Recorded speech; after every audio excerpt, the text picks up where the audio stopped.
So let's get started then. I'll just quickly go through some of the features and how the program looks and so on. And then at the end, we can take any questions that you might have. But this is just to give an overview of the PGP for those who are interested in this program, those who are contemplating whether you'd want to take this up or not. And hopefully you get some clarity in terms of what this program is, how is it shaped, and everything else. So welcome everybody, to this quick kind of session on the PGP, the postgraduate program in public policy. Now, this is the 7th cohort of the postgraduate program that we'll be running. And I would have to say that the first 6 were extremely, it was interesting. It was fun. I got to meet a lot of people across the board. And yeah, it's been a thrilling experience so far. I am Anupam Manur, I'm a faculty of economics at the Takshashila institution, and I do research in economics. I run a public policy journal, and I just help in running of the postgraduate program. So what I'll do today is quickly take through the entire program and how it looks, and then we can open up. So just starting, if anybody is not familiar with the Takshashila institution, we are an independent center for research and education in public policy. And I think we are probably one of the first kind of schools of public policy. This thing we started running public policy educational programs in 2012. And so this is, the 11th year that we'll be doing it. Which is kind of exciting for us. And we're also a think tank as this thing. We're a non-partisan and non-profit think tank, right? Our values, and I think anybody who's engaged with us would probably know this, but just to kind of spell it out, our values are freedom, openness, tolerance, pluralism, and responsible citizenship. And just, I think the first 4 are quite self-explanatory, but the responsible citizenship would just mean adherence to the Constitution as the ultimate authority of law in the country. Right? Our vision, and I think this is where all of you come in, our vision is to transform India through better public policies.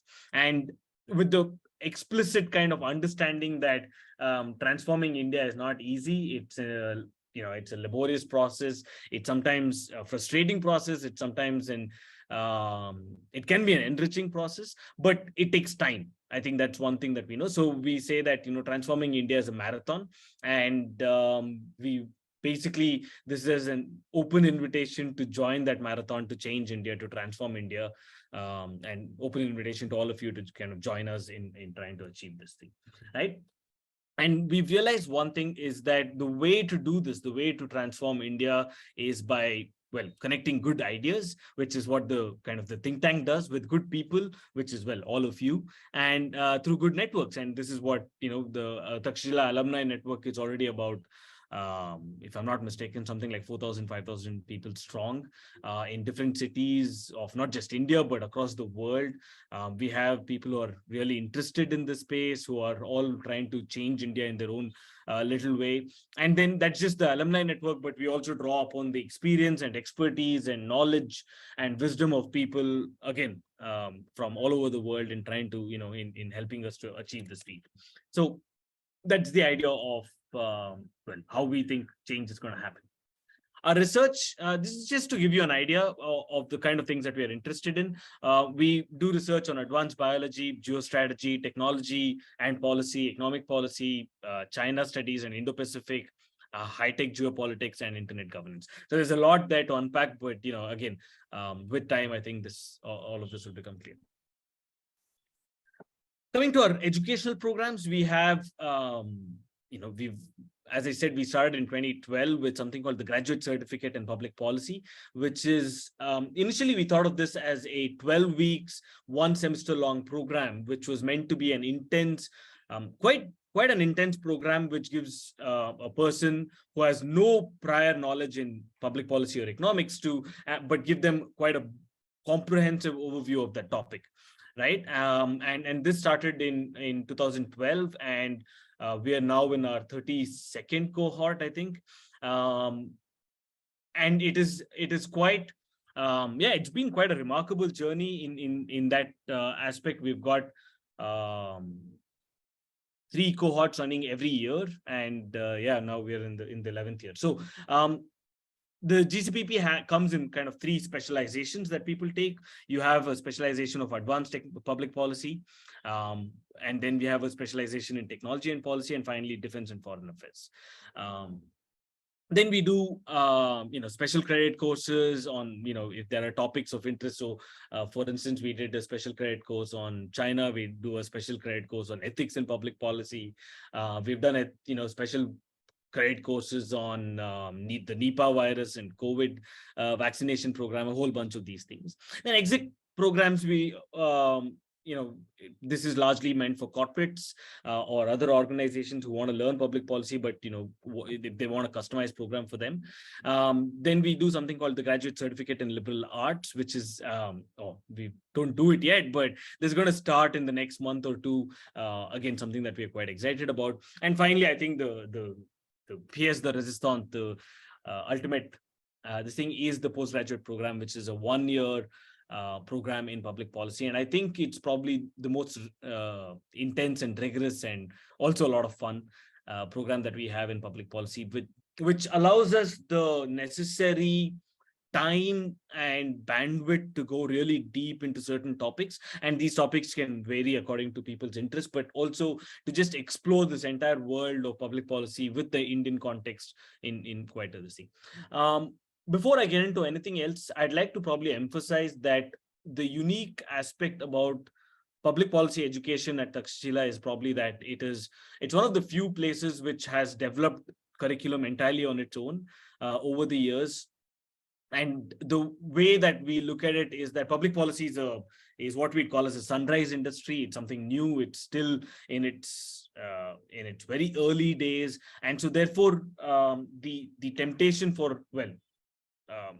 the temptation or the easy thing to do would be to just take the set curriculum that's established in Europe and the US. But while that might not be a really big problem when it comes to physics or mathematics or even economics to a certain degree, I think it's not very easy to translate public policy curriculum in, let's say, in the US and copy that into the Indian context, because in public policy, context matters a lot. And in that, it's with that understanding that we have tried and developed a lot of the curriculum on our own. From frameworks to case studies to, even application of different concepts into the Indian context is unique in India. So why PGP? I think it is, as we said, we are one of the oldest, but also probably, I mean, it's easy for us to say this, but I say this with a fair degree of confidence that it's probably one of the best public policy schools in India. The curriculum is relevant, it's unique, and it's up to date, right? So unlike if any of you have done your bachelor's or master's in India, you'd realize that sometimes you'd be studying things which are 20 years or 30 years too old. But we will take up case studies as and when they come up, sometimes even before they get into the public eye. Our faculty, because we are a largely online program, we can draw upon faculty from the best kind of faculty from across the world. So we've had in the past, and we will continue to have some of the brightest minds, both whether they're well-established or even up-and-coming scholars across the world in the fields that we are interested in. So from Sunil Khilnani to Tirthankar Roy to, we've had Pratap Bhanu Mehta to, a lot of people who are relevant, who are experts in their own right in their chosen topics. And finally, as I said, if we enter into this field with the grand ambitions of changing India, then it is very difficult to do so alone. And that is where you need friends, you need companionship, you need peers, you need a network to rely on. And I think Takshashila's network is uniquely placed to give you that support in whatever your endeavors are, whether it is as lofty and ambitious as changing India to a lot more personal in the sense of, changing careers or it would be in the sense of making change in at a very small levels, right? From your apartment complex to your society to your city to state and so on, right? So whatever your ambitions are, whatever your unique kind of motivations are in studying public policy, I think you'll get help, you'll receive help from the Takshashila's network. The curriculum for the PGP is, if you had to think of this in categorical terms, it's largely divided into three categories. You have one bucket of modules or one bucket of subjects called public policy fundamentals. Then you have another bucket called economic reasoning, and finally another bucket of modules and topics called tools and frameworks, right? So public policy fundamentals will basically try and establish, concepts and frameworks which are useful for policy analysis in India, from even understanding the Indian state, how the state is designed, how the bureaucratic system is set up, how change happens within these setups, what is the difference between what is the difference between the functioning of state at different levels of government. So this all of these things that we'd have to understand. I think it's a nice blend between your 8th grade civics, but also extremely nuanced topics such as state capacity, institutions, and so on, right? So that's the public policy fundamentals bucket. Then we have economic reasoning, of course, something I'm far more equipped to speak about because I'm an economist. But you have, from we start economics from the scratch. We assume that people who are doing the PGP might not have had prior experience in economics.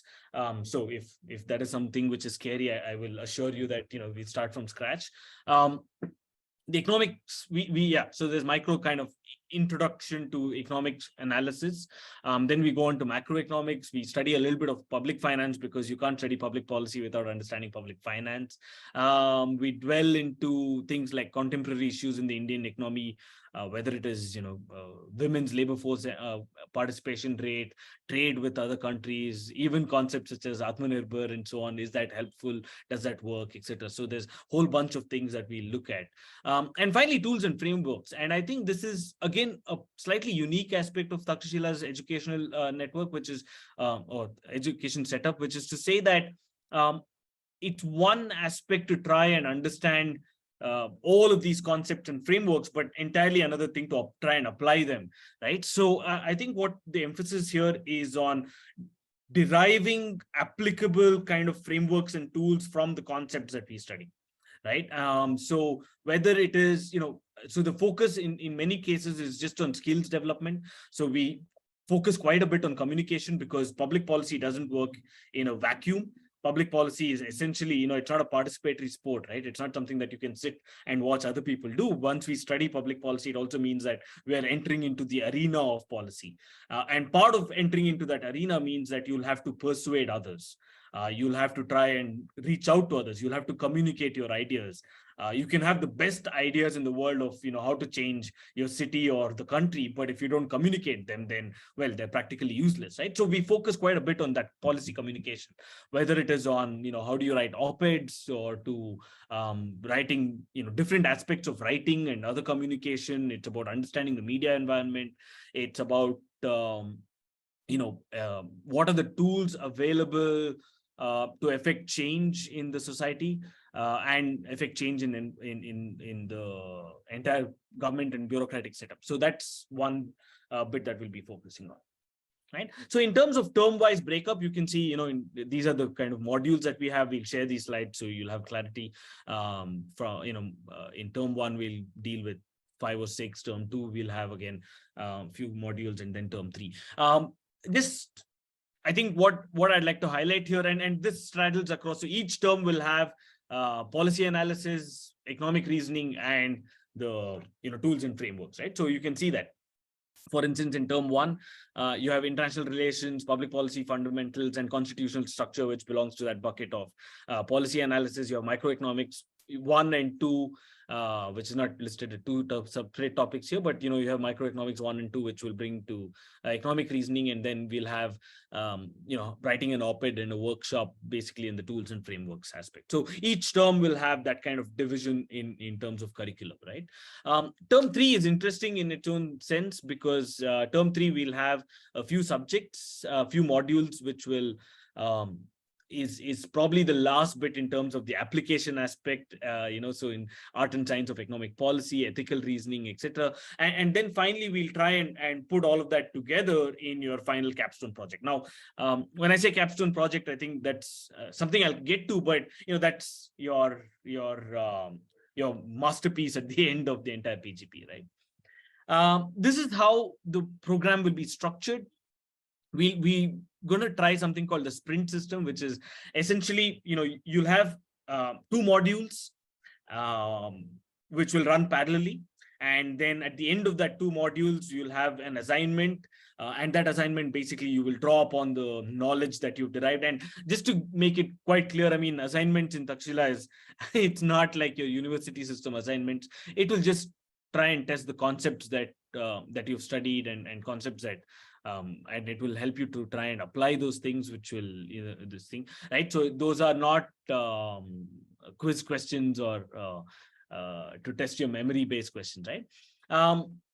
The idea of the sprint is that you do a couple of modules, you'll have an assignment which will test more like a self kind of test of, so where you stand. So it'll test your knowledge and what you've acquired over that 2 modules. You'll finish that and then move on to the next sprint, where you'll have a couple more modules, again, assignment and so on. So we do this, each term will be divided into 3 sprints, and then finally, your capstone, right? Now, in between, we'll also have something called master classes, which I think is going to be quite exciting, in the sense that we'll get some of the best minds to come and speak on a particular topic. It could be from their experience, it could be from a particular concept that they're working on, and so on. So we'll throw that in as just the seasoning and on top of all of this at the end, right? Now, in terms of expectations of how much work, etc., needs to be put, I think you can reasonably expect to put in something like 12 to 13 hours each week. Now, this is an average. And so, as you know, averages work, in a funny way, in the sense that you could have some weeks where the work is relatively less and some weeks where the work will be more. Now, it's really up to each individual as to how they work. You can actually pace it out such that the average sticks, right? You can actually pace out the work over the time period. And so there are also cleverly designed breaks at the end of every 4 weeks, so that you get time to catch up and so on. So while instead of doing 6 over much more longer period, right? So that all of that is entirely based on your own learning methods, your availability of both time and effort and so on, right? So you can do that. But throughout the program, I think the interesting aspect would be that you'd be probably connected on various platforms throughout the 1 year. Connected not just, obviously at the first level, you will be connected with your peers, and we emphasize a lot on that peer-to-peer learning, because just, you can trust me on this, that we have an extremely eclectic bunch of people who come and do the PGP, right? So we try and restrict the classroom size to about anywhere between 18 to 25, because that's a group at level. That's a group size at which meaningful dynamic conversations can happen, right? So we try and limit that numbers at that. And these 18 to 25 people are generally, you'd find people from all walks of life, who are from different backgrounds, who have done different things in their life, etc. So I think you find an age range of something between 20 and 60. So you'll find everything in between and beyond, right? So I think that's exciting in its own right. And so you will learn a lot from your peers. You'll keep connected with them on different platforms. You will also keep connected with Takshashila on different platforms. So throughout that period, over the course of 1 year or so, it's going to be quite an immersive learning experience. At Takshashila, we follow something called the framework-based learning, which is to say, as we said, there are certain frameworks which will help you apply, which you can apply then to different problems that you're interested in. So one of the things that, when you take something like public policy, right? Not everybody will be interested in the same set of policy challenges. Some of you could be interested in, how do you solve India's defense procurement? Somebody else could be interested in solving the education problem. Somebody could be, interested in health problem. Now, if you take case studies for each of it, some will be happy and others will not, right? I think the best way to try and teach public policy, best way because we do it, but I think the best way to do this is to essentially derive frameworks from our learnings on public policy and then see how widely applicable that is, right? So you can take, for example, in the economic sphere, you can take something like the framework on price controls, and then you apply that across the board, whether it's on movie tickets or rent or something else, right? So that will give you a far wider kind of applicability of your concepts that you take. The pedagogy that we use is varied, and it's tailored to suit highly motivated individuals who are learning public policy as a second priority in their life. Okay, and each one of those words that I just said is carefully constructed.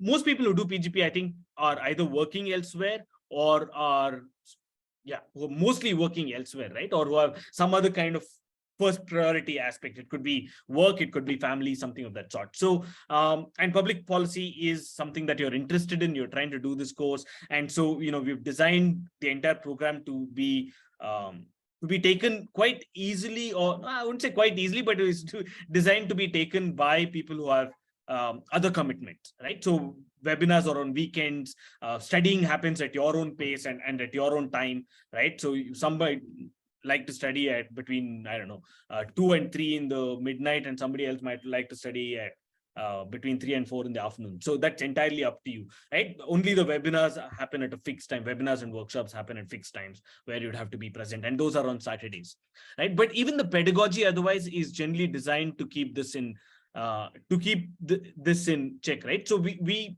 assume that all of you are doing this course entirely out of you're highly motivated individuals who are doing this course, and so a lot of it is based on self-motivated learning, right?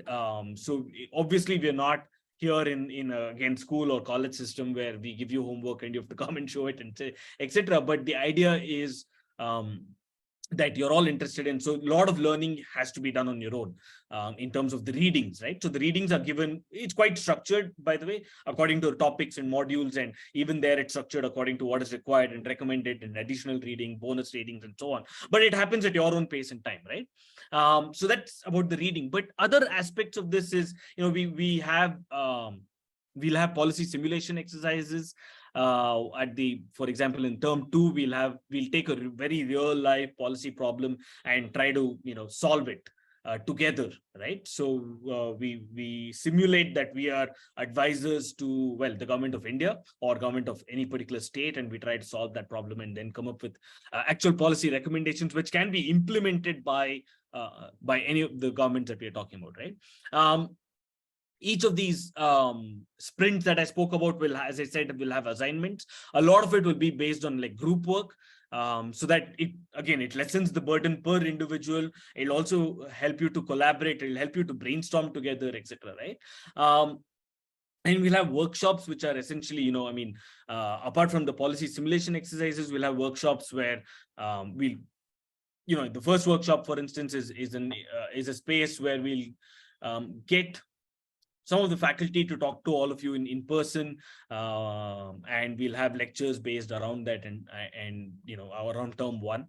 So that's workshops. We'll also have regular kind of AMA sessions and office hours. So this can be even on demand. So if people are interested, and we can do question and answers with AMA on particular topics, or just very wide, broad-based AMAs with faculty. We'll also have faculty office hours so that you can get in touch with them. Then there are entirely, so these are what we'd offer, right? Then there are aspects which are entirely based on, as I said, your motivation. So there will be something called public engagement. So this is essentially, how do you build your portfolio of work, right? So all of you, as I said, are in this arena of public policy, and you can't do that, as I said, just as a spectator. You have to get in, you have to write, you have to persuade people, etc. And if you start doing that from the very beginning, then, in terms of writing blogs, you can record podcasts, you can record a YouTube video, you can do, I don't know, Instagram reels, whatever you're interested in, right? Or whatever you're suited to do, but on the topic of public policy. I think that goes a long way. So that's part of your curriculum. We'll ask you to do that.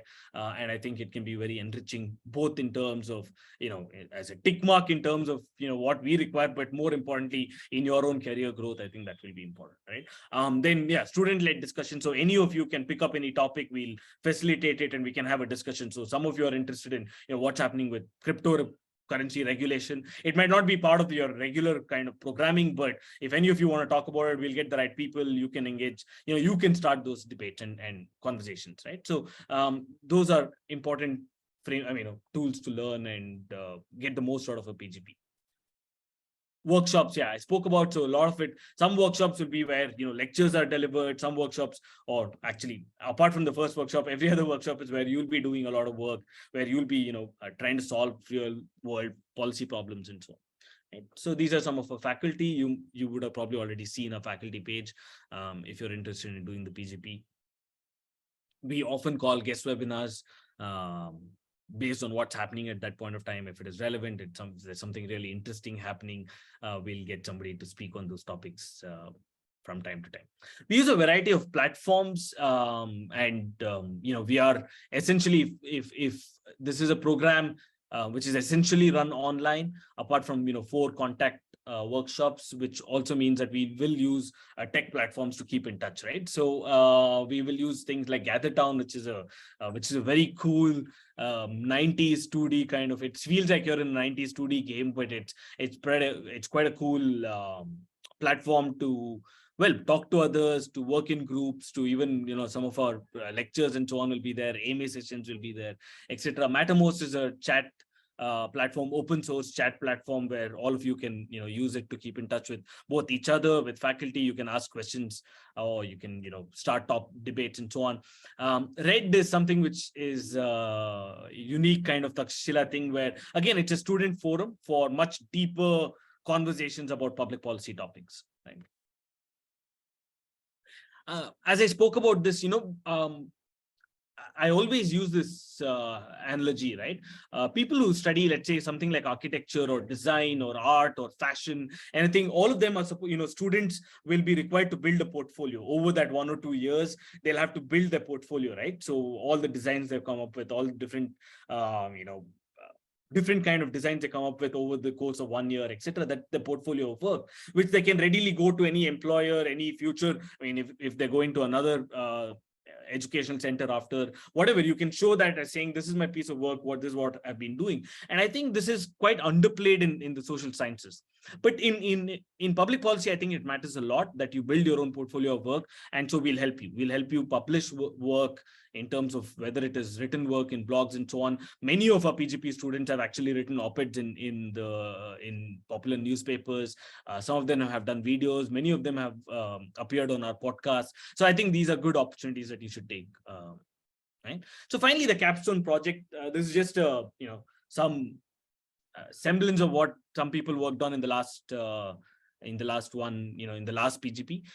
So you can take a topic that is very dear to you, right? Many of you might enter into the PGP with with policy problems that you're very passionate about, right? In terms of solving, in terms of just understanding better, etc. So you can pick some of these topics and you can run through with it throughout the course. So some of the more open-ended assignment questions, you can use that, and all of that will culminate in something called the CAPSTONE project, which is your CAPSTONE project will essentially be a quite a rigorous academic / practical work on a policy problem. So you can decide to write a long form essay, you can decide to run a policy brief with actual policy recommendations on a particular topic, and so on, right? So the idea is basically applying all that you've learned to create real change. Okay. Finally, yeah, just in terms of, where our Takshashila alumni work across the board. So people work in government, people work in different think tanks, people work in politics and political consulting, journalism, non-profits and social enterprises, public affairs and consulting, etc. So what we will do in terms of opportunities is that we will try and connect you folks over the course, to potential employers. We don't do placements per se, important to kind of note perhaps, but we will try and connect people. So we'll have career webinars when there are employers who are interested in hiring, etc. We will make them do career webinars, so you get an idea of what people are looking out for. They will also, sometimes openly ask for people to apply, etc. So in those things, we will try and help people in connecting with potential employers. We'll also, I think you'll also get quite a bit of it from, as I said, the wider Takshashila network. So there are a lot of people already working in, doing public policy kind of jobs across the field, and hopefully that will also help you in your career wise. But I think our focus is more on is on creating this kind of opportunities where you can, hopefully that you'll get, and also preparing you in terms of, if you want to change your career, preparing you for with all the necessary, tools, equipment, and so on, that you are employable right at the end of it. So yeah, you can, if you want to check us out on different platforms, for example, look at what we're, the latest, what we are writing, what kind of podcasts we are doing, etc. We are available on across all social media. So you can check that out.